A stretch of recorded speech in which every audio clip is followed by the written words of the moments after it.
Hello, good day everyone. My name is Nick and I am one of the accounts executive in Pearl Lemon Cafe. And now we've come to the end part of our discussion in financial ratios, which is the last example, valuation ratios. So without further ado, let's start our discussion. Valuation ratios are tools for evaluating the value of a company stock. So its definition is these are the tool that investors use to evaluate the value of a company stocks. There are many different valuation ratios, but some of the most common ones includes PE ratio or price to earning ratio. Next is PB ratio or price to book ratio.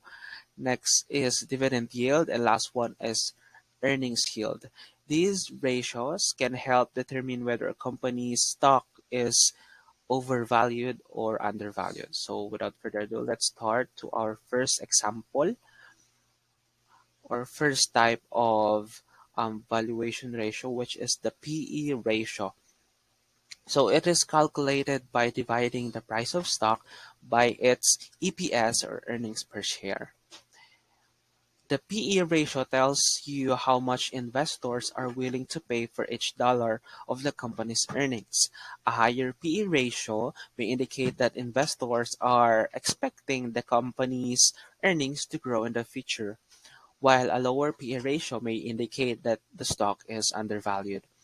It is also important to compare the PE ratio of a company to the average PE ratio of its industry or the overall market to get a sense of whether the stock is overvalued or undervalued. Next to our presentation is the PB ratio or price to book ratio. It is calculated by dividing the price of a stock by its book value per share. So a lower PB ratio may indicate that the stock is undervalued, and it is also important to note that PB ratio can affect or can be affected by the quality of a company's asset and its ability to generate profits from those assets. Proceeding to the third ratio, it is the dividend yield. It is calculated by dividing the annual dividend payment per share by the price of the stock. So the dividend yields um tells you what percentage of the stock price you can expect to receive in dividends each year. A higher dividend yield may indicate that the stock is undervalued as investors are receiving a higher return of their investment. Last one is it is important to note that a high dividend yield may also be a sign of financial distress, as the company may be unable to grow its profits and is instead relying on dividends to attract investors. So let's now proceed to the last one, which is earnings yield. It is calculated by dividing the earnings per share or EPS by the price of the stock. So the earnings yield is the inverse of the PE ratio we've discussed a while ago. A higher earnings yield may indicate that the stock is undervalued as investors are receiving a higher return on their investment.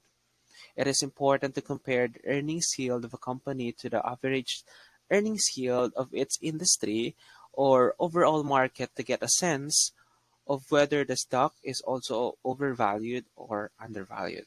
So that is our example of valuation ratio, earnings yield, dividend yield, price to book ratio, and price to earning ratio.